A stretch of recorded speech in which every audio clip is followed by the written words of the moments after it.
What's up, everybody? This is the Ike Inspirations podcast, and today I have a lovely guest named Alex.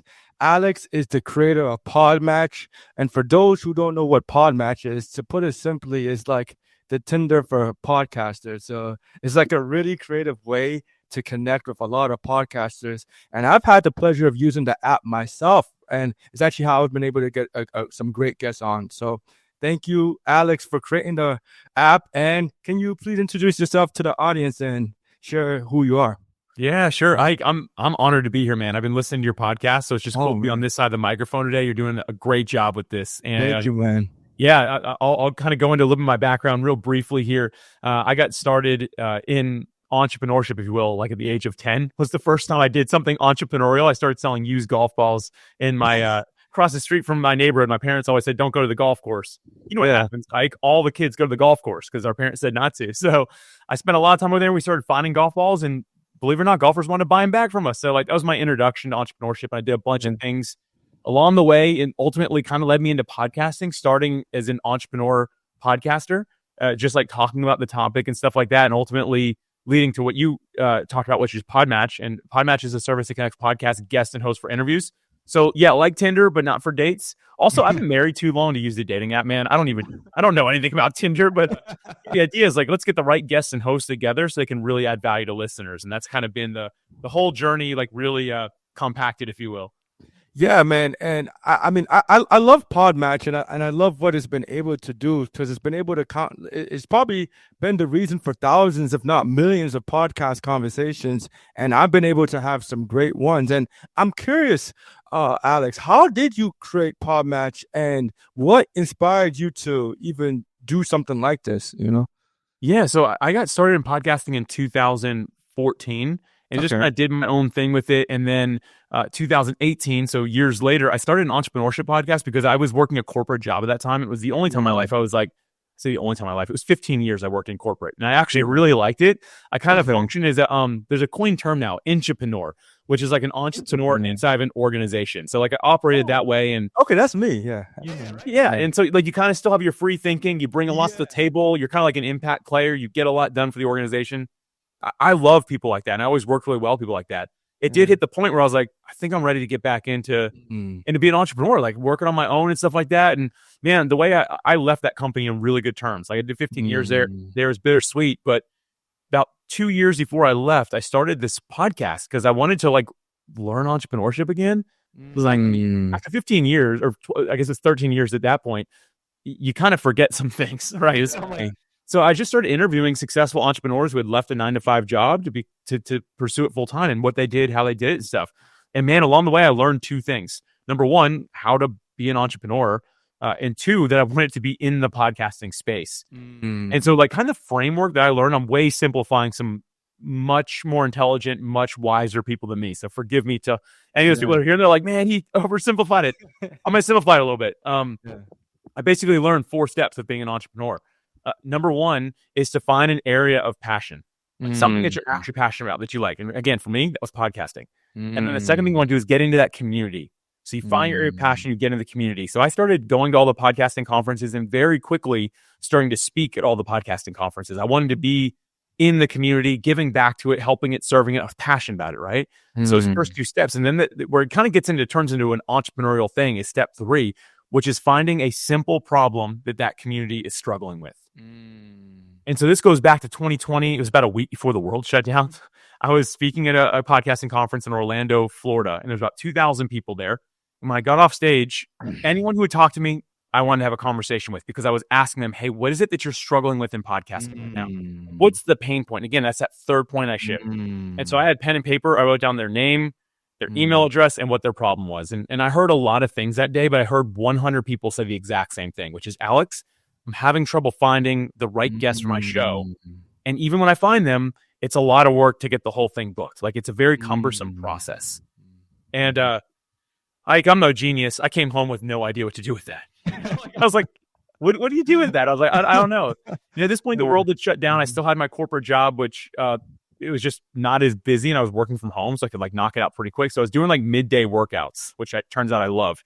But I'll never forget it, man. I was working out, And man, I'm a follower of Jesus, so I'm just gonna flat out Please. say it, man. If that's all right, like No, please.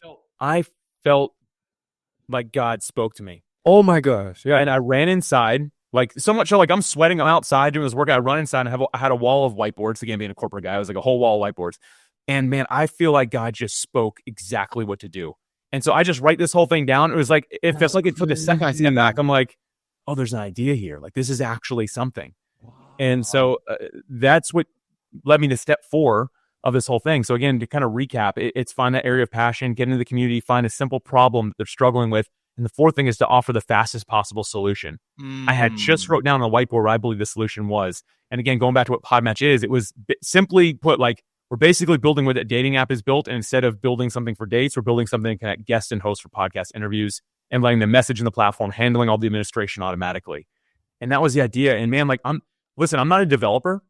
Yeah. So like, I kind of, at that point, I was like, I know what I want to do. I know what solution I want to build, but what do I do from here, right? Yeah. That was kind of the whole origin process of it. And then, I mean, if you want, we can dive into more of how it actually happened to follow your lead, man. I mean, your story is incredible. And I'm glad you shared that. I want to reiterate for the audience. You said, find your passion, then find your community, then understand the problem of that community and offer the fastest solution to just simply get it done. Is essentially what you did. All right. And in your particular example, once you found the problem, which was, hey, I'm looking for a guest. By the way, that was a problem I had too initially starting out. Podmatch kind of helped me build a track record. Now it's easier to get guests, but that was an initial problem too. You helped me solve. So thank you for that. Once you did that, Alex, I'm just very curious about the God calling you to do that. Yeah. You know, so because one of the things is I was interested. I didn't know if this was something you always thought about, or it just seemed like it was an inspiration and an idea. And when you felt compelled by God to do that, like what exactly was happening? Like, because do you have a background in creating? It doesn't sound like you have a background in creating apps or anything. You know, I'm just kidding. How did that? I'm a little more curious about that idea, like this sort of. That is inspiration. Thanks for asking that, Ike, because there's a big gap there. You're like, wait a minute, you were like a corporate guy. When I was in corporate, I worked in the aerospace industry, and man, by the way, I love the job, but I wasn't an astronaut, I wasn't a skydiver, I wasn't a fighter pilot. Like, it wasn't like super entertaining and fun, right? Like, I worked behind a computer. I was a sales, marketing, strategy type of guy. No software background at all. I did lead a software team inside that organization, so I kind of knew the language a little bit. But when I was looking at that whiteboard that day, man, I was like, okay, now I got the idea, but what do I do with this? So I actually picked up the phone and called a friend who we've known each other for a very, very long time. And we always had like this idea of like, one day we'll work together. That's as far as the idea went. Like one day we'll do some work together. So I called him, man, and it was a Tuesday. It was actually March 10th, 2020. I called him like, hey man, I've got this idea. I need someone who knows software and can develop to actually build it. Can I pitch it to you? Like, or do you know someone I should talk to? And man, it just so happened that 2 days before that, he ended like a multi-year contract that he was just like, he finished up a big job and he's like, dude, if it's a good idea, I might do it. Or so, and there's more to that story that I'll come back to because I wish I would have known for the story later, but I'll come back to that. But he said, yeah, let's do it. And so I had a lawyer that I knew just draft up 50-50 paperwork. And so we like signed paperwork just legally to keep it buttoned up, protect our friendship, protect the company. Right. So like we just started from day one right there. But man, we literally, that same day, again, March 10th, 2020, we hit the ground running and started building right then, man. Wow, man. And then that's where I guess the beginning of Podmatch started. Man, that's so beautiful because it's just, you know, as an entrepreneur myself, like when I get that burst of inspiration, I do feel like it's God speaking. So it was just interesting that you attributed the same thing to God. So, you know, you started your Podmatch journey and, you know, I know with the nature of entrepreneurship, things can have its ups and downs just in life in general. You know, what would you say were some of the hardest parts about starting this app and what's some of the best parts about building it? Yeah. So we started building that day and we launched it on June 15th, 2020. So again, like I talked about, like trying to do as quick as you can for software. People like, wow, that's really fast. I learned a lot during that time, mostly that I don't know nearly as much as I think I know. That's the biggest thing I learned. But man, I went from, and I still had my full-time job. So like I had to learn to balance having a full-time job and this and be a good steward of both. Because for me, man, like my faith really requires I do good. Like I end seasons well. I love people well. I serve well. And so I knew I really wanted to do that. So it was finding that balance. And I had a little bit of an advantage because it was 2020. And so the world was kind of shut down. Right. And so I definitely was out of balance a little bit, but I knew that up front I needed to. And I kept on going back to a Jerry Rice quote at that point. And it's a common quote. And for anyone listening who's like, who's Jerry Rice? He's best NFL receiver of all time. I've always been a huge fan. And Jerry Rice said this quote that today I'll do what others won't, so tomorrow I'll have what others can't. I love that. Today I'll do what others won't, so tomorrow I'll have what others can't. And for me, I held on to that quote because I was like, man, everyone I know is just sitting around watching TV. They're literally watching everything that there is on the streaming apps and stuff, right? And I got rid of my TV during that year because I was like, I need to stay focused. I still played a little bit of video games, I can be honest. I got rid of everything. I got rid of all of it. And not because I was trying to be extreme or anything like that. I just said, man, no one else is going to be willing to do this right now. I've got to run with this idea. And this is my only chance to do this, unless I'm just going to try to quit my job and try it and bring in no income, right? For a little bit. But I knew, I was like, man, we want to bootstrap this, which simply means like me and my business partner, we each put $2,500 in an account. We started with $5,000 and we never put more money into it. But we wanted to start it that way. The only way we could do that is by keeping our jobs until a certain point. And so like, man, these are some of the commitments I made early on to get to that launch date. And here's the thing, there was no guarantee, man. Like that launch date, that June 15th. There was no guarantee that it was going to work. There was no guarantee that anyone would actually use it or want it. And that's why we rushed to get to that, to see, is this actually going to do something? Yeah.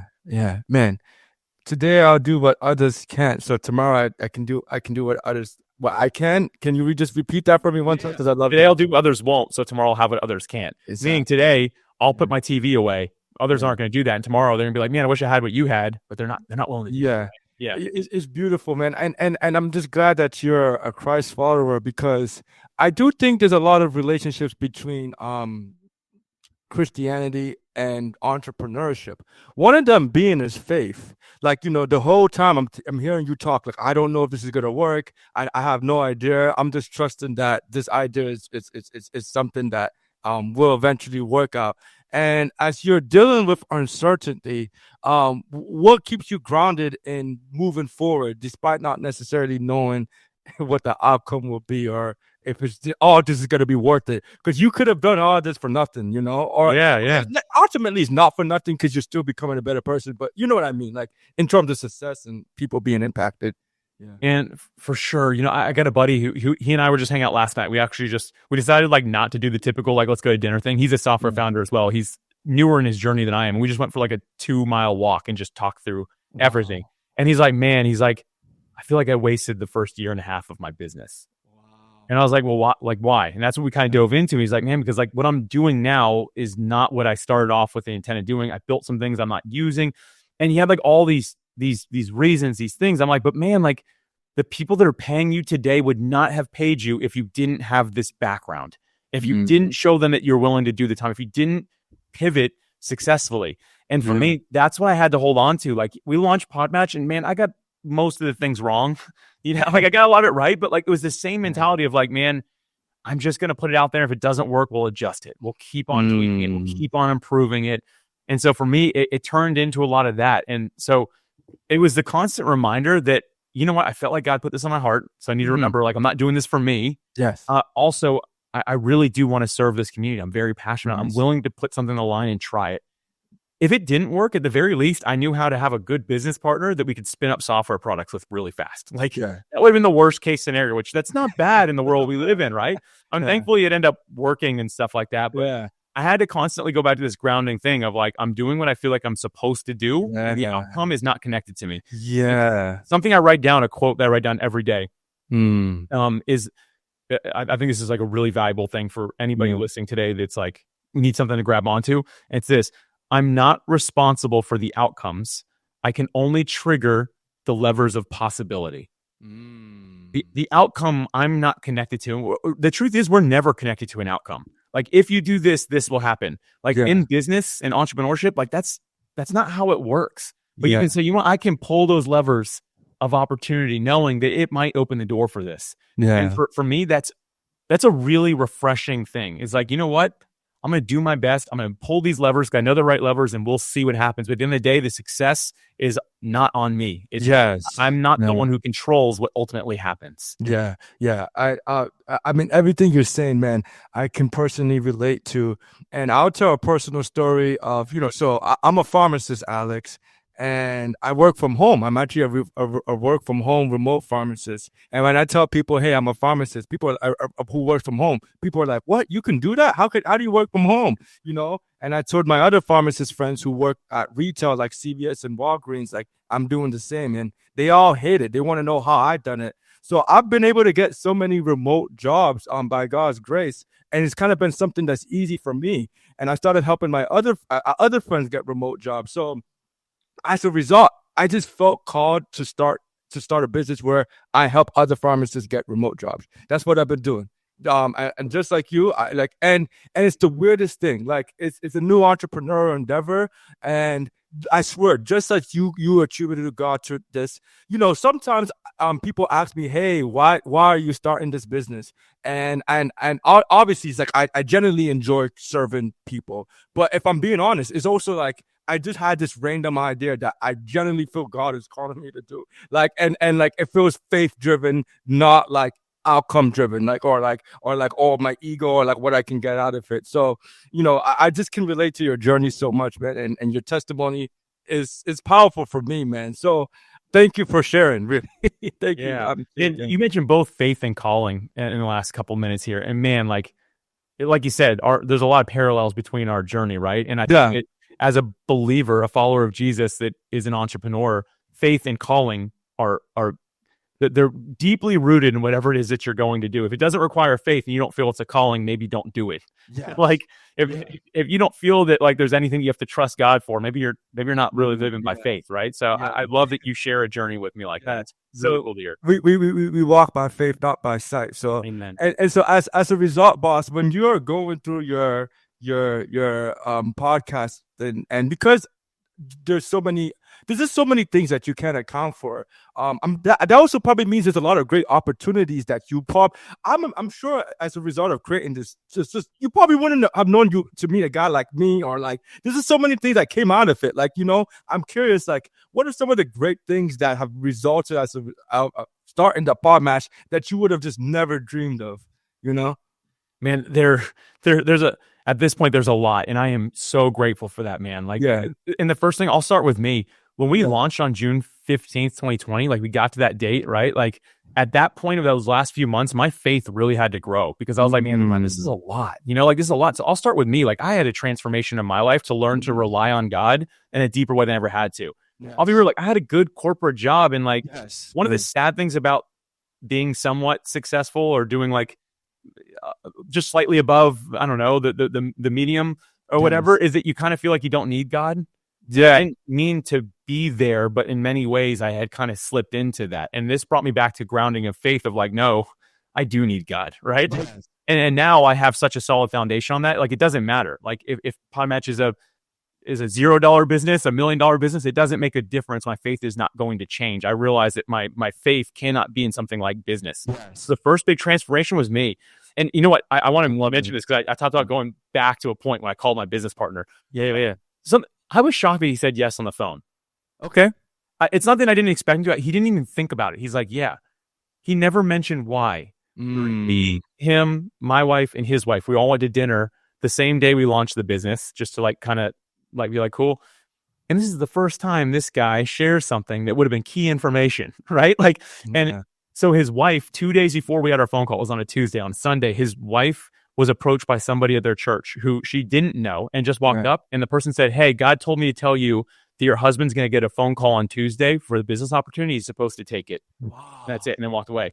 And I'm sitting at this dinner being like, so I didn't miss God. I'm like, and you could have told me that I didn't miss God, right? Like, I'm like, hold on. Like, but it wouldn't develop the faith. So I'm glad I didn't, because I would have been like, oh, slam dunk. Like, God definitely clearly said this. But like that moment, I'm like, are you kidding? I've been like stressed and like learning like but I needed it, right? Like I needed to not know that. So I'm getting super excited because I have a similar story. Dude, please share it. Well, you got to hear it. I just started this business like about a month ago, right? and I've been working to get clients. God willing, I just got my first 2 clients. Right. My first client was a Christian woman who said she's literally been praying to get out of her job situation, and she said, God answered my prayer with you. That was my first client, and the second I connected with her, I was reminded I was doing God's work. That's literally what she told me. She was like, I was praying for help. I feel like I've been stuck in my job situation forever, and I've been looking for someone to help me out. And she said, I feel like you've been an angel. And it's just interesting because that timing, could have, and for me, even though she was very happy to help me, she didn't know that I was our first client. I'm not going to tell her that because you might scare her, but it was important for me because it gave me the confidence to know that there are people interested in working with me, and that, that it's just, I'm doing this for a bigger reason. So like, it's just interesting because it's just interesting how it's, we're not on Ike's time, we're not on Alex's time, we're on God's time. And it's like, and just hearing your testimony is like, it got me excited because like I can relate to what you're saying too, and like in a different way, even though our business is different, like the spirit of it is similar. Yeah. I thank you for sharing that, man. That's incredible. And I think that many, even like believers that are entrepreneurs, we want to immediately kind of disconnect the two things, man. Keep it connected. Like, listen, you want the hand of God in what you do or not? Like, I vote yes every time. So, man, going back to your original question, I wanted to share one other thing that was really impactful when we started Podmatch. Like, what's some of the impact we've seen? Sure. Yeah. And this is kind of like broad because I've seen it happen a handful of times, but there's been a handful of times where people have literally met on Podmatch, recorded an interview, one being the guest, one being the host, and then they go on to start businesses together. And there's a handful of them that have actually become multiple 7-figure businesses. And like they made the connection on our platform. And like, not that they give us full credit for it, nor should they, but they typically, like anytime I talk to people, like, man, I met my business partner through your platform. And then like, it's not all about business. It's about like serving the people that they're able to serve. But that clearly means they have built something that's really helping people. So for me, like getting to hear that it's connecting people even at that level is like, dude, that's super exciting. We had people using the platform to bring in millions of dollars before before we were making like hardly any money. My business partner was like, dude, how are people making 7 figures and we're like barely getting by still? Like when we first started, I was like, man, that means it works. Like, let's just keep it going. So that was like a really early cool testimony we had. That was before me and my business partner even quit our jobs. Like we still had corporate jobs at that point. Wow. So like, how long were you working on Podmatch? And like, at what point did you start to say like, okay, this could actually work? Yeah. So we had the idea March 10th, 2020, launched on June 15th, 2020, almost immediately got really great traction. And I'm thankful for that. I kept those people's information I met. Remember, like going back to the community aspect, and I emailed all of them and they all joined. And I'm really thankful. And so they kind of brought some people, some content did really well. It was a really cool experience. So almost immediately by month 2, we were profitable. We weren't making a lot of money, but we were profitable by our second month. And my business partner, month 3, he like left his job like that. He had he was working with the government too. He's like a database builder for the government, like really big job. And I was like, are you sure? He's like, yeah, dude, this has legs. Let's go for it. It took me till December 7th, 2020. That's the day I was my last day at my company. Now my scenario was a little different. It was a publicly traded multi-billion-dollar company. I was C-suite level. I had to give a 90-day notice before I could leave. Okay. But man, I'll be real, dude, I was terrified to leave my job. Wow. Even though Podmatch was profitable, I felt like it was from God. I was scared, dude. I was holding on to this little bit of like nest egg. I felt like maybe it was like, I did this, I built this, like it's a security thing. And I held on to that, man. But I'll never forget when God spoke to me through a book. And it was these words that like being a really good, high achieving entrepreneur requires courage. And I felt like God was speaking the words to me that courage means being afraid than doing what you have to do anyway. Sure. Yeah. And man, I was afraid, and I had to acknowledge that. And I had to say, you know what, God, like, I'm just going to trust you and let go. So courage was the thing I was lacking in that time. And I'll never forget, man. I went like a week later, I went to my CEO and I was like, hey man, like I got to put in my notice. And, it ended up being really good, man. And like my last year at that company, the corporate job was my best year I ever had there. I had 15 good years, but like, 13 good years. So the 15, all right. Like somewhere in there, I'm sure they weren't great, but like my last one was my best because I wanted to leave on that good foot. But man, so Podmatch was live for 6 months when I went full time with it.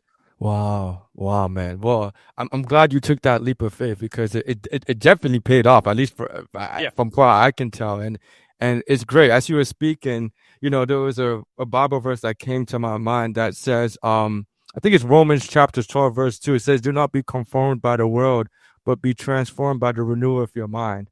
And as I'm hearing you speak, it's just, I love your story, man. I really do, because I have a lot of entrepreneurs on, but we don't really connect it to God.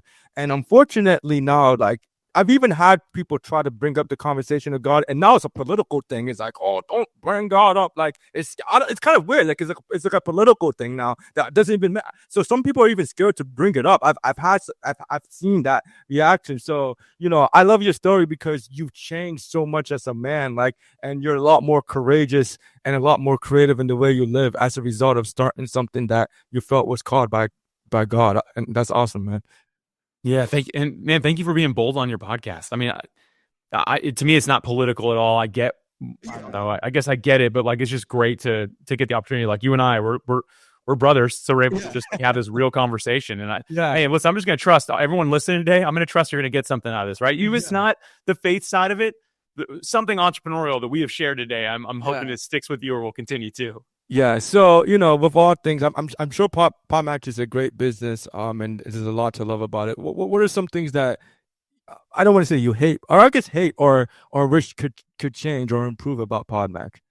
Yeah, I mean, first of all, I'll answer about the podcasting industry, because everything I do is connected to the podcasting industry. I really hate the high failure rate in podcasting. Interesting. It's man, there's we do an industry report. I'm gonna pull it up so I don't get numbers wrong. Don't worry, if you're listening to this, you don't need to see it. I'm making sure I'm not gonna share anything wrong. But podmatch.com/report is where people can go if you're interested in just seeing some of the data on podcasting. And right now, this is like, I literally did this today. We update it every month. The likelihood of making it to 8 episodes, you have about a 45% chance of making it to 8 episodes. Wow. And so think 55% people quit. And 1 year, you have less than 10%. Less than 2 years, to me, that's like the 100 episodes you're doing one a week. That 2-year mark, 100 episodes, is kind of where traction really starts to take off. And a lot of people have said that there's no real data behind it, but that just seems to be the magic number. Less than 5% of people make it that far. Wow. And so it's like, the first thing I really want to change isn't really Podmatch related, so it's kind of not quite the question.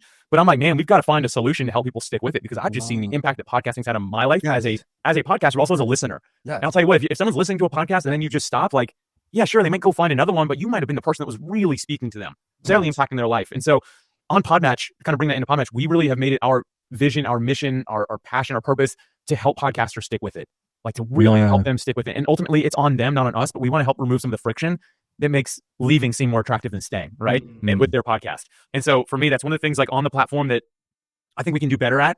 We're always improving. I don't beat myself up about it at this point. I'm just like, God, like, direct our path with this thing, right? Like, give us wisdom to determine what to build out, how to do it. And then, of course, we listen to our members. Often we find that God speaks through the people that are talking to us, telling us what they want and need. Yes. And so I would love for us to be like 6 months ahead of where we are. And maybe that's just the entrepreneur's curse a little bit, right? Like, we're always like thinking next in depth, and that's not always a bad thing. But I'm doing my best to learn to live in this moment, knowing that we're doing good today, and the journey, not the destination, is where the real prize is. So I'm very hopeful on that. But what I want to see change, to answer your question, just kind of summarize it, is I want to see our ability to help podcasters stick with it improve. Yeah, man, that's actually such an interesting topic, the failure rate of podcasting. And I actually would love this, because as a podcaster, I can like understand it. And has there been times I thought about quitting? No, but there has been times where I'm like, oh, I have to do this podcast, or maybe I'm not in the mood, and I really have to like get myself in the mood and get really, because it takes a lot of energy and preparation. And I'm very fascinated by that. Yeah, podcast is not an easy thing. Yes, it's a great conversation, and people, and because of the nature of conversation, people think, oh, I can do that. But the consistency of it, getting guests, preparing for questions, researching in advance, there's a lot that goes behind the scene, including editing the podcast and doing all that work. Why do you think people fail to be consistent with their podcast? Yeah, I think it all comes into not setting a proper expectation from day one. No. Listen, I like to say that podcasting is simple, but it's not easy. It's simple because anyone could technically do it. It's not easy, though, because the consistency is a requirement to really do well. To me, what it means to be a podcaster is to consistently release value-adding episodes that serve your listeners. And I think that's where many people miss it. Only making 8 episodes in, like, man, did you even get enough traction before you decided to stop, right? Like, anyway, I digress on that. The reason I think it happens is people don't set the right expectation from day one. So, like, I'm going to start a podcast because I know someone who did it, right? Yeah. And so they get into it and they're like, oh, whoa. Like you said, I can like I'm tired today.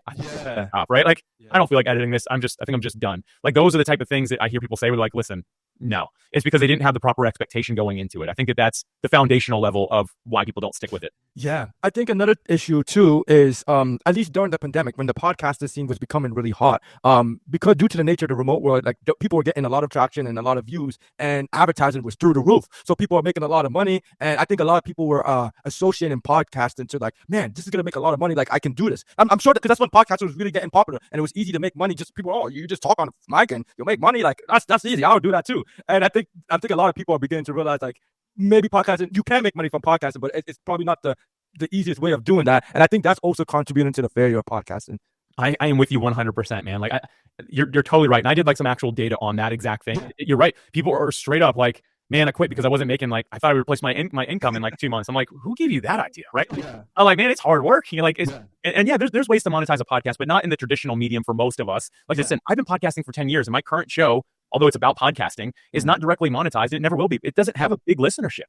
And I don't mind. It serves who it's supposed to serve. My product, my service, Podmatch, is where I will bring an income, right? So I have a business and a podcast, and yes, they happen to be connected. But I think, once again, those expectations are what go wrong. People are like, I'm not making $1 million or something, I'll quit. But man, it goes back to that foundational level, like understanding what you're getting into. Yeah. Right beyond that, this is why the money thing and the amount of listeners people have is not enough. They want to quit as well. It's because we don't have a real purpose for getting started.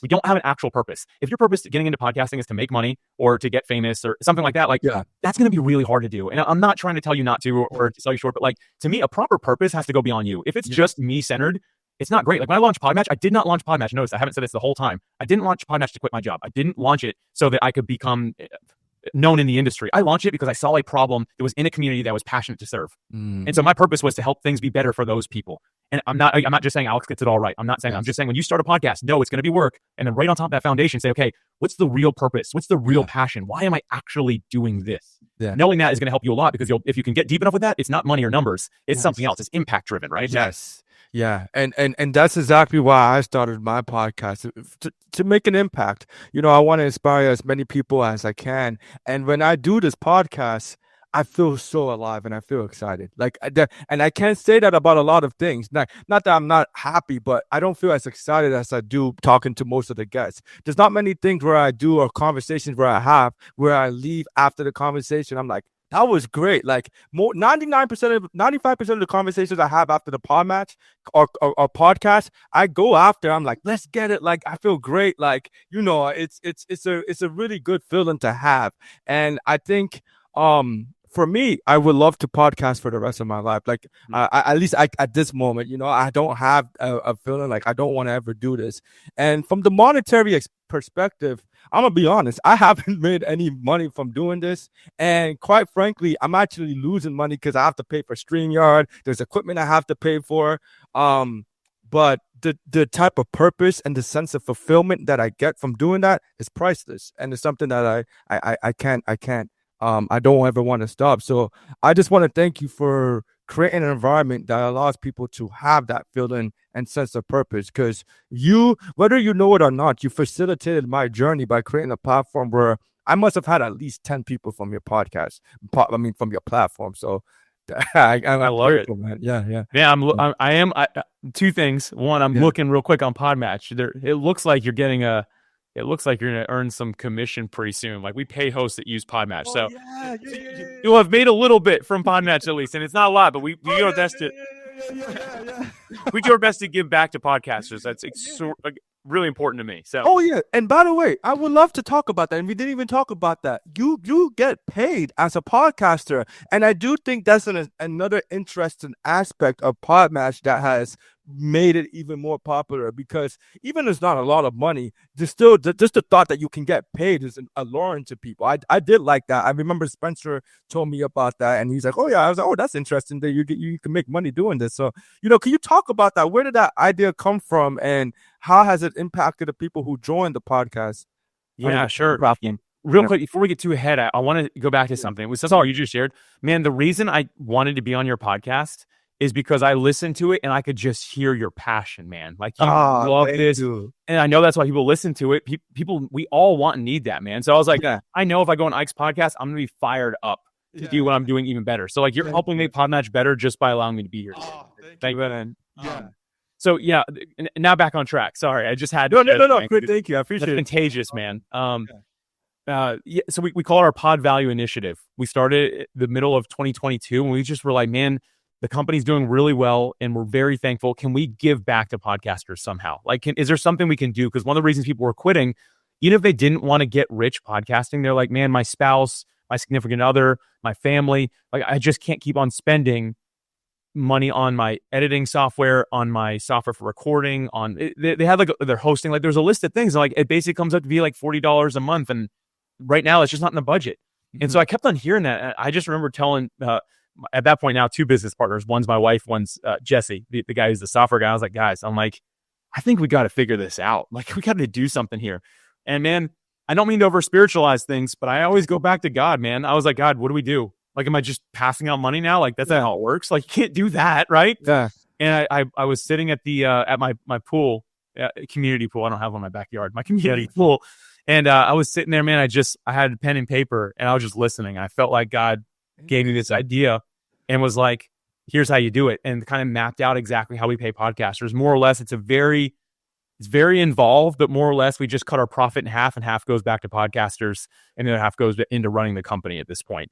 And but that's, man, I came back with this idea that, like, I still to this day, it's like unheard of. Like, when I tell other software founders, I'd like, how, why, like, explain. The big question, though, by the way, from software companies is why. They're like, why would you give your money away? I'm like, because it's, man, they're the ones doing the work. Everyone just wants to drain creators, entrepreneurs dry, right? I'm like, we don't want to do that. Let's be part of the solution instead of the problem. So that was kind of the whole vision behind it. And man, like, it's super technical, but it's working really well.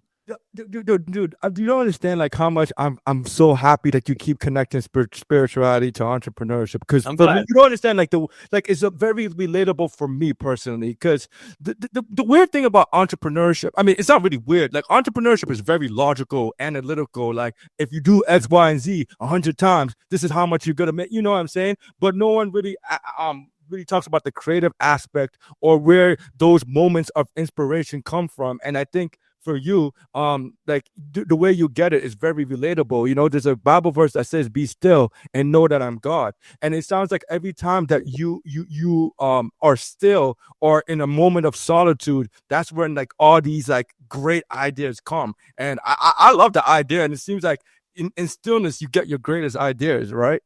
Yeah, man, as an entrepreneur, and this is gonna be weird for some people to hear, I don't really have very many good ideas.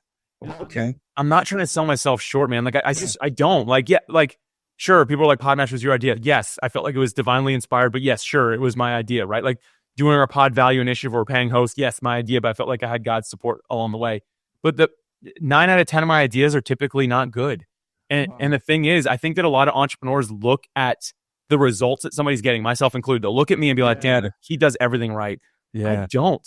And the first place I learned that this was okay was actually John C. Maxwell, who's a great leadership like guy. He's been in it forever. Yeah. And at one point, someone asked him, like, how do you like summarize entrepreneurship? Like, being a good entrepreneur. He goes, failing fast. And his whole concept was like, he's like, you're going to mess up 9 out of 10 times. All the best entrepreneurs do. He's like, but they just keep on going. He's like, everyone fails a lot. And he goes, the more and the faster you can do it, the better you're going to do. And he basically said, the reason I'm so good at this is because I failed more than almost anybody I've ever met. And so I think it's the same for me. Like, I'm not one of those entrepreneurs that hits the bullseye every time. I barely ever get it. But the thing is, we fail and we keep on trying. But we go back to our center, our core value as a company, which is to love people, to serve them, and treat them with the utmost respect and honor them. And like, so we have this huge human foundation. So anything we do, even if it fails, it was in someone else's best interest. You kind of can't fail when you're trying to help somebody, right? Like, here's the thing. Let's just take it real practical. I'm trying to help an old lady cross the street and I trip and fall. She's not like mad. She might laugh, right? But she's not mad at it because you were trying to help. If it didn't work, it's still not going to get you in trouble. And so for me, I just remember that. I'm like, we just got to keep on willing to try. Like, let's just keep on going. And I'll be real. Sometimes I feel like God tells me not to do something. Yeah. Sometimes I feel like he tells me to do something. Yeah. And I believe it's all taking me on this path, on this journey. And the beauty of entrepreneurship is not the destination. It's found in the journey, in the mess of it sometimes. If you can learn to enjoy that moment as an entrepreneur and have fun doing it, man, you've already won. You've already succeeded. Yes. Yeah. And that's literally how I feel about this new business I'm starting. And I, just talking to you, I'm gaining a lot of wisdom, and I'm understanding the value of simply giving. You know, I'm having conversations with these pharmacists, and honestly, I get a lot of rejections. And at first I used to feel like bad because, I didn't close them, whatnot. Like, but for me, I'm starting to reframe my perspective and be like, at least I gave them the opportunity to help them get closer to something, because they're all interested in working from home. So at least now I'm reframing it from like, okay, I need to close them, to reframing the conversation to how can I provide as much value and be as helpful as I possibly can, regardless of the result. And that's been a lot more fulfilling way of doing it. And so, as the nature of entrepreneur, you're failing fast, you're failing a lot. What are some of the failures that you have? Because that's actually another reason why I created this podcast. I talk to entrepreneurs. You hear, and when you hear a lot of podcasts and interviews, you always hear about the success of people and their social media, and it kind of gets kind of corny, because I know there's always a cost to your greatness or whatever made you so great, but we never actually hear about the failures. And to me, that's what makes you more of who you are. So, in my opinion, yeah, I would like to be curious about some of the failures. You said you've been doing entrepreneurship since the age of 10. So yeah, you probably have a lot of failures. Yeah, I got a lot growing up, man, but I'll share the ones that are really, I think, relevant today. Yeah. So I'll share some of these with Podmatch here. But man, you're right. Like what resonates with human beings is human-like behavior, which is making mistakes and doing ugly stuff by mistake, right? Like just things that don't work. Like that's human. I once interviewed somebody, man, and he told me, I asked him about like the journey, and he like painted this beautiful picture of like launched huge success overnight, basically. And I was like, man, that's amazing. But what was the journey like? He goes, no, that was basically it. I'm like, did you ever like make any mistakes? And he's like, no, everything just kind of worked out perfectly. I'm like, no. I didn't say it, but in my head, I'm like, that is the most unhuman story I've ever heard in my life. Like no one resonates with that. Yeah. And so I'm glad that you're asking this stuff on your podcast, because this helps someone realize, oh, I can do what someone like Alex has done. I can do something like what Ike has done, because they've not done it perfect either. Yeah. And listen, done is better than perfect, first off. So like, just get out there and try it. But one of the big mistakes I made is we launched Podmatch, some great success almost immediately, which I'm really thankful for. And then we had all these other opportunities. And I'll get back to that word opportunity, but I started launching other things. So we launched a separate blog website. We had it under a different name. We launched two separate software companies for podcasters. So now we had 3 different websites for those, one for a blog. We launched another thing for a quiz and a course. We launched, I think we had 11 things, man. And so like you laugh and now I laugh, but like when I was doing that, I thought I was doing the right thing, because I was looking at maybe like the Meta of the world, right? Meta has Facebook, Instagram, WhatsApp, and hundreds of other companies. Alphabet has Google and thousands of other companies, right? I was like, oh, that's how they do it. They build like a big brand. They build all these little ones with different names under it. And so I was like, that's what I need to do, man. And I'll never forget it. It happened. It was maybe early 2023, early 2023. Yep. And I sat down with some people at a conference, again, still being in the community, right? I just finished speaking. It was like a round table thing. There's like 20 of us. One person said, hey, I just have one question. I'm really confused. What do you do? In that moment, I was like, how do I explain what I do? I can't without 20 minutes, because there's so many different things that I do. And so a big mistake I made was chasing all these little opportunities and having this big, like a bunch of different things going on. And like at that point, listen, I'm public with this stuff, man. I posted straight on all my social media platforms. I'm like, I made a big mistake. We're bringing everything under the Podmatch name. It'll be inside of Podmatch, one login, one website, and maybe we'll just can some stuff. And I'll be real, we canned most of it. We got rid of most of the things we were doing because I couldn't find the synergy between it. But I realized I was making a mistake when someone said, I'm confused.